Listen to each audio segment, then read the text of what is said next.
For a year, I've dwelled in the global epicenter of digital nomadism, Canggu, Bali. Ever wonder how these 21st century adventurers earn their living while roaming the world? Today, I uncover the secrets of digital nomads, how they make money online and lead a life free from ties. Hello guys, so my name is Solange and today we are at Tribal in Bali. And today what we're gonna do is interview some people who is working now. And we gonna ask them some questions about their life in Bali, what are they doing, how they earn their money, because it's really interesting to know how they have this crazy lifestyle in Bali. So let's go. Okay, so I found two beautiful girls just right there. Hi. And I'm gonna ask them some questions about the life in Bali. So what are you doing in life? We are both studied nurse. Okay. So we finished your school and we want to go on a vacation. Okay. And we choose Bali. Okay. Why did you choose Bali? It's beautiful. Yeah, the culture, we were like learning about the culture and learning about the people here. Okay. And so you came together both? Yes. Okay, and you're from Australia? Yeah. Austria, yes. Australia. Yes. Okay, cool. And you just arrived or you're there? No, this is our last week here. Okay. We arrived like one month ago. And we started with globetrotter, our vacation. Cool. Yeah, and then we went to Sanur. Okay. And Digitalentrepreneur, Ubud, and now Canggu. Okay. And why did you decide to move? Like because you wanted to? Is it because of work, or is it something happened in your life and you decide to make this decision? We wanted to make a long vacation after school because we can't take long vacations after that. Okay. So we decided to do that now. Okay. I'm so right. You have to travel this right now. Okay. Yes. Okay, cool. And do you have an advice for all the people who want to travel the world, but they are a little bit maybe afraid to moving and they don't know how to do? Do you have one advice maybe for them? Yeah, you should just do it. Like, go on vacation. You can solo travel or go with a friend. And you should stay in hostels because there are a lot of new people and yes, it's nice here. Yeah. They're very friendly. Yeah, travel guys, just one life. Okay, thank you very much. See you girls. Thank you very much. How are you? Good, man. Good. It's beautiful here. Can't complain. It's beautiful outside. Today is literally Yeah. for walking, for chilling, for swimming, for everything. So how many times you are here in Bali? This is my second time.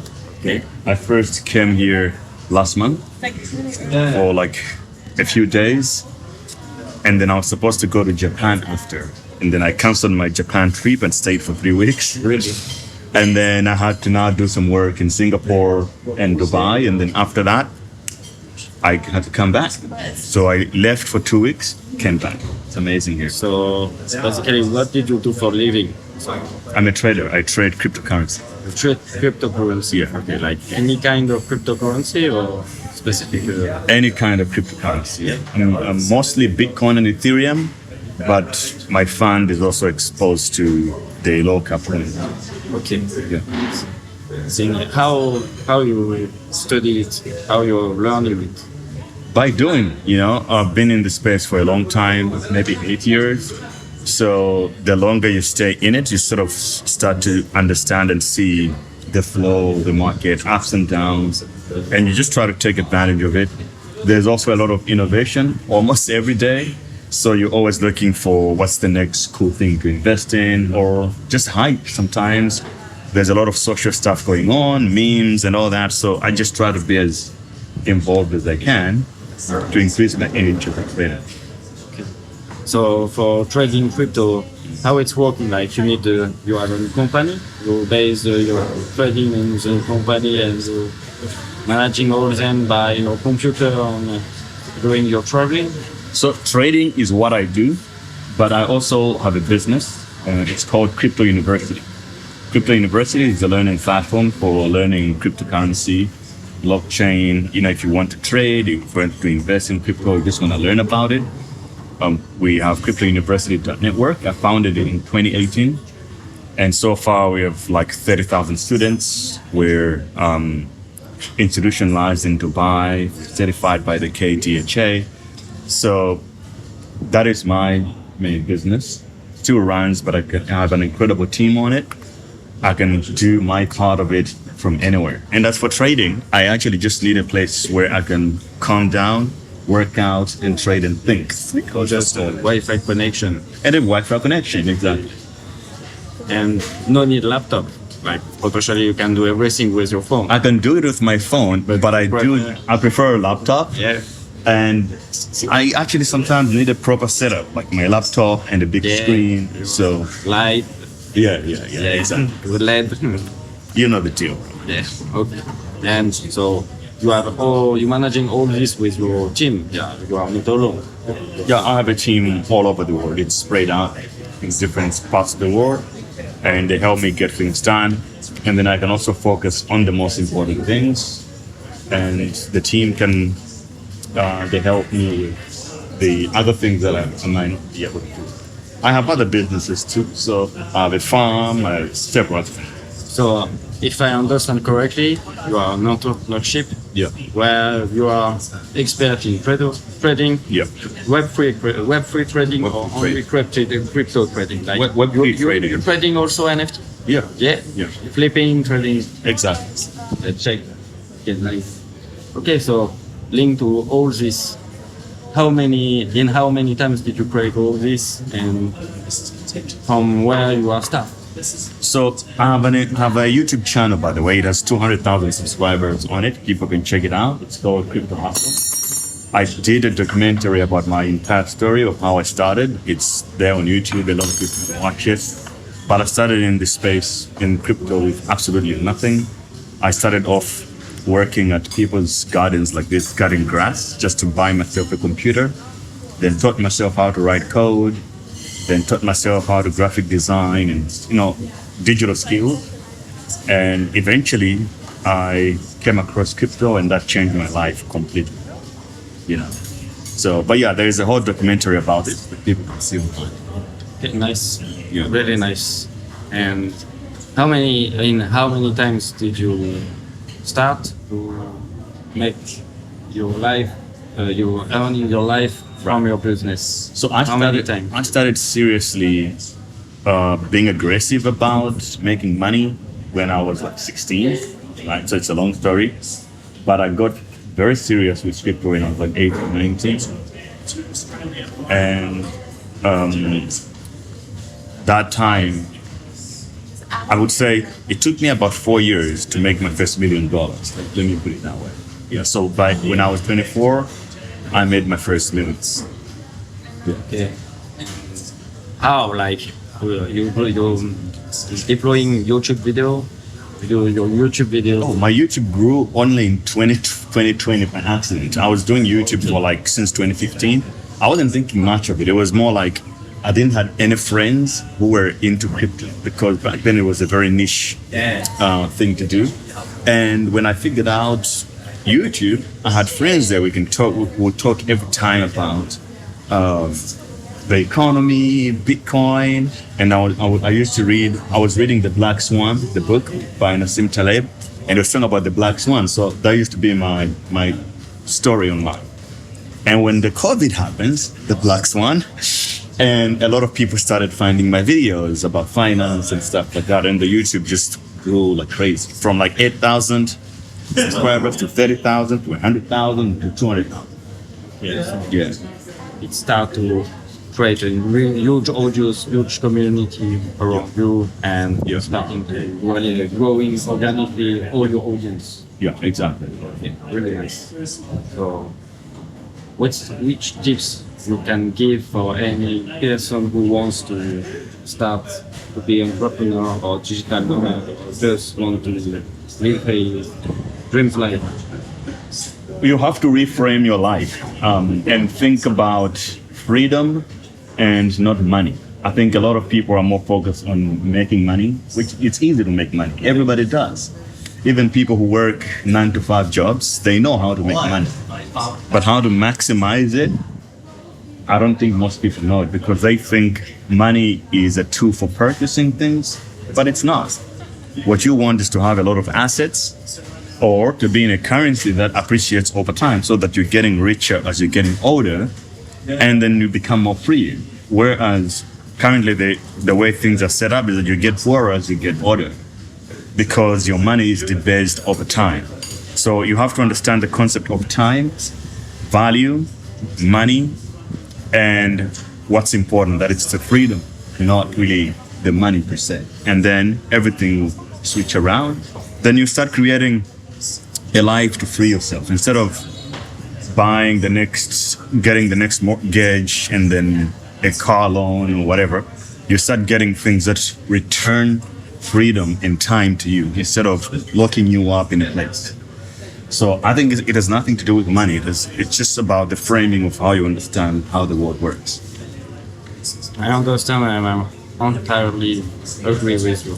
Yeah. I think if you want to grow, you don't need to think about money, you need to think about the road and the line to focus on it and stay on this line, on the road. I mean, look, the continent, let alone the planet, is so big, right? So my concept is this: you are such a small animal that was put on this big giant planet. You have 100 years to live. You are here to explore it, to be everywhere, to see it all. That's why you have 100 years. That's the only reason you have 100 years. Enough time to explore and find everything on it. It's not worth just being tied to where you were born. That's the genesis, right? So that was your beginning. You have to end somewhere, not in the same place. I think if you end exactly where you started from, then there's something is wrong. I don't think that's a successful life. I don't know if you are agree for share with the community with us, but after all your, I don't know how many years exactly you starting and finally concretize your objective.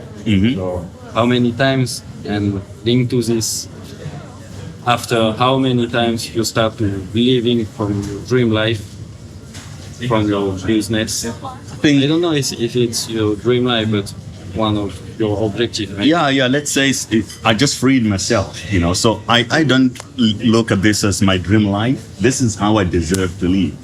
That's it. This is how it's supposed to be. There's no any other way, in my view, right? So I've been living like this since 2020, apparently. When COVID started, my business was booming. I made so much money. Then I was like, fuck it. I need to get the fuck out of here because there was lockdown. So I was looking for places where it's still open. And I went to Dubai. Dubai was open. Then I was just jumping around where it was still open.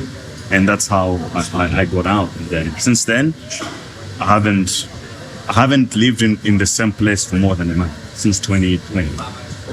So I'm always switching around. And into all this now, approximately how many money you can earn from your company, but in taking in consideration all your charges, your entrepreneurship, your teams, your charges, all stuff that not all the community knowing. So it's important to understand when you are entrepreneurship, the money earning is not your money in your pockets. I think so. I have a huge bill for my team, obviously, but if you can make $10,000 a month to your net to you, the minimum is better, right? 10 grand a month, you can pretty much live in most everywhere, anywhere you want for 10 grand. You can do it. So I have systems that would give me that. I don't really look at it from a month perspective anymore. I'm an entrepreneur, I have businesses, so I'm not looking at month to month. I already know how to survive that game. Right? Now I'm just looking at the huge leaps of how I can turn my small fortune into a $200 million and stuff. But for the normal person who is just trying to free themselves, 10 grand a month is a good start, minimum. And then you'll be a lot more free. With that, you can do whatever you want. Live in Bali. You can live you can go to Rio if you want. Right? You can take any girl out on a date for 10 grand a month. And these places are the most beautiful girls you want. If you're a party animal, you can party maybe every weekend, but it's not life-changing money still, you know?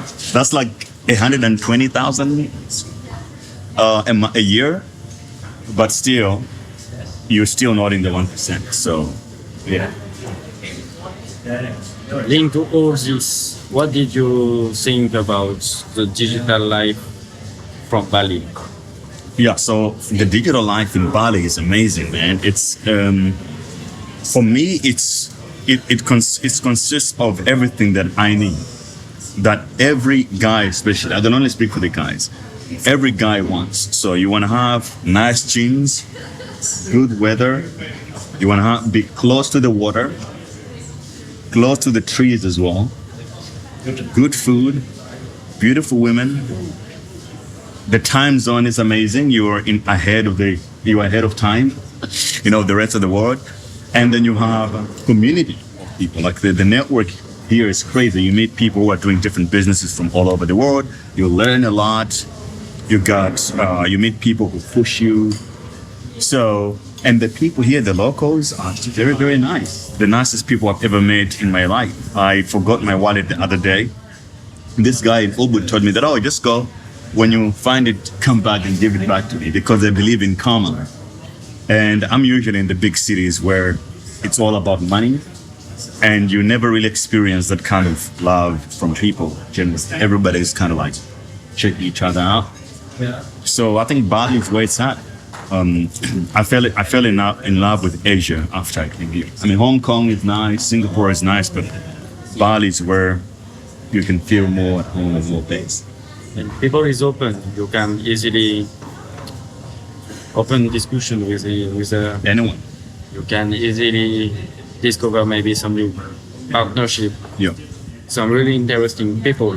Yeah. Also for example, yesterday we are making some interview with some people who have some kind of entrepreneurs really on some niche, like not common. Not very common stuff. Not very common stuff, right? But it's because a lot of people here are unplugged from the system. You know, they understand the game. That look, and that's why we are all here. Yeah. Around us. You know, that guy's shirtless stage working on his business, right? So he knows that he doesn't have to show up with a suit and tie just to make money or to look presentable or whatever. Right? So it's a different kind of mindset, the people you meet here. It's like a global family, you know? I think so. Hello, my name is Lo. Hi, my name is Shay. Nice to meet you. Nice to meet you. So, we just want to know about people, how they live in Bali. Okay. Why they choose this island. What do you do for a living? It's important to explain to people how you live there. What is your goal? What is your option to help people to come here? Even for digital nomads or for different activity, if they can traveling with the laptop and do whatever they want, not only for the money, but even for the life of freedom. Well, I first moved to Bali to pursue my dream as a fashion designer. I think that was definitely 2 years ago. And as much as Bali is the most perfect place to do that, I definitely got lost in Bali as a whole and everything that it provides, and that comes along with the distractions of this beautiful island paradise. I've always wanted to be a fashion designer ever since I was a little girl, and I produced like different collections for people and got into pattern designing before I moved here.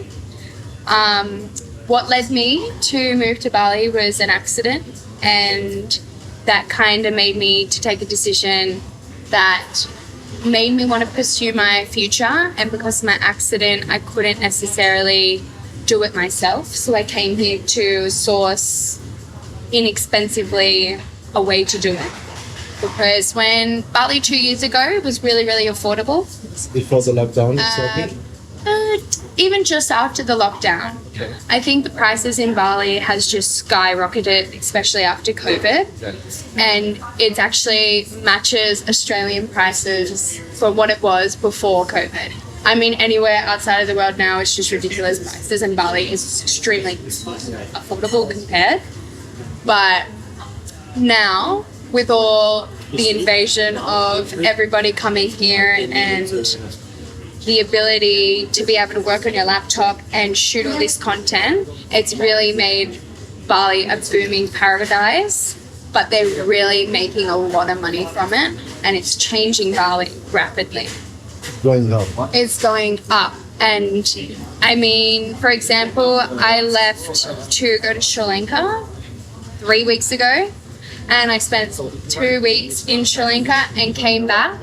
And on my little Gojek coming back into Canggu, I counted all the new establishments that popped up in 2 weeks, and I counted 40. So in 2 weeks, 40 new establishments came up, and it was just, it blew my mind how in 2 weeks so much can change. And especially over the 2-year period of seeing how much Bali has just skyrocketed, especially for digital nomads, and the accessibility to be able to grab your laptop, pop it up anywhere, have fast Wi-Fi, internet. Yes, it is amazing, but we also have taken a huge part of Bali and changed it to fit our needs, not necessarily what Bali needs. Okay. What is the best place for you to live in Bali? I think Bali caters to so many different people. I mean, you've got a wood for the very spiritual path takers who like to breathe in nature and waterfalls. Uluwatu for the surfers. But Uluwatu now, it is great to live. I mean, my ideal life would be that kind of Ulu living like island paradise. But for any digital nomad like myself, Canggu, 100%. The heart. Is the heart. It is where everything is: networking, connection, building, making friends. It is literally, unfortunately, it is so easy to get stuck in the sauce here and get distracted and drawn into all different things. But if you really stay on track and you really want to work on something and you're passionate and you're surrounded by like-minded people that are pursuing whatever they need to pursue, you all do it together here in Canggu. Okay. What kind of advice you can share with people they would like to travel in Bali but they don't know anything about the islands? Okay. Well, I think with anything that if I was to give advice to somebody, I would say it's a decision that you need to make and nobody else can make that decision for you. I'd say just jump. Life's short. You're not, literally, we're not given the future. Example for COVID. COVID took that away from us for 3 years. And I mean, I think for a lot of people, and especially why so many people are driving to travel the world, was because our freedom is not guaranteed. So you have to be in a place that you can be so flexible. And I really think that the only advice that I could give would just be make a decision for you that suits you and just pursue it with no chains to hold you back. Okay. How did you spend your day? Can you just share your day in Bali? All right. So this morning I woke up. I had my coffee. I journaled. I actually moved villas today from my old villa. I had a work villa, and I'm no longer working for them anymore. I'm now working for myself as a bikini designer. So you're a designer? Okay. Yes, I am. I have a label called Oddly Enough. What is the name of the brand? Oddly.enought.studio. Yeah. So this morning after my coffee, I moved villas. I then checked in, unpacked, went for a beach walk because I'm now on Echo Beach, right on Echo Beach. I then sat, had another coffee. I did my journal, my to-do list for the day. I then came to Tribal, which is a co-working space. It's amazing. and I made some bikini orders, did some beading. I do hand beaded embroidery. So it's just been a really chill, flowy day. I get on my little red Scoopy and drive from destination to destination, checking in on my friends. So you take time for living, you take time for working. I think, yeah, every day. You can split your every day day with a lot of things, Yeah, right? and the transport and the freedom here, you can do anything. You wake up in the morning, go to any coffee shop, you can work. You can need to see a friend, you just zip 2 minutes down the road, you see your friend. You can go to the beach, you just park up, jump on. You can do a million things in one day, and that's what the best thing about it is like if you're anywhere in the world that has cars, it takes so long to get A, B to C, and it's very exhausting. But here it's like liberating to be able to jump on a little scooter and just Everything is fast. everything is fast and efficient. Also, like for example, like I'm here at Tribal and I can do 10 different things at once. So like I'm ordering things to come here to me. I don't need to leave. I'm doing my work, stay completely focused, and I've got orders coming to me, my services coming to me, and it's all by digital. Bali is complete digital, and it just makes your day so easy. Okay, so about your brand, so you made all the design and the production. Yes, I do. So you use the local people. to I work use on a it? local person in Uluwatu that produces my bikini itself. I give her a pattern. I used to be a pattern maker, so I've just given her my pattern. She produces it to me same day. I make an order in 2 hours. It'll come to me. I'll already hand make the jewelry before it comes yourself? by myself, by hand. So it comes to me in 2 hours. So in that 2 hours, I'll already make everything. And then when it comes to me, I attach it, and then same day delivery to my customers. So it's really just like they make it, they send it to me. In that process, I'm making the embroidery, and then You can realizing the beginning of the design until the final product like very fast. yeah, straight away. It's all just like, for me, I'm a creative person. I envision something before it's even done. Easy peasy. And Bali is just ridiculous at how fast something can get to you. Like, you place an order with me, in the next 3 hours, you'll have it completely done, and I've hand stitched it, handmade it. Oh, that's And everything. everything is, yeah, I've done everything. I've designed the pattern. The pattern's come to me. It's already made. And I've already made everything. the cars Don't and have to between take the anything. traffic. Don't and have to everything. go anywhere. My little Just green like go that. jack will be here, and I just hand sew it on, and then deliver it out. Good. Yeah, don't have to do So anything. you It's enjoy the ridiculous. life in Bali. I enjoy my life in Bali, but the downfall would be the high tourism and the energy shifts that Bali has. As much as Bali is such a magical place, it is a magnetic island. Why it's called the Island of God. Yes, it is, but it's so magnetic. So whatever you think up here, it draws to you. If you think about everybody who prays here every day, it's creating some sort of energy field. And I'm not the only one that says it. Everybody says it here who's lived here for a long time. It gives you what you attract. Yeah, that's why the Hinduist culture is connected with the karma. But So if Bali doesn't want you here, it will send you things, sickness, injury. I mean, that's the reason why I love it here, because not everyone's meant to belong here. And sometimes it makes you say like, look, you need to switch up, or you need to make yourself better, because I'm going to send you bad things until you realize that you need to change or make a change.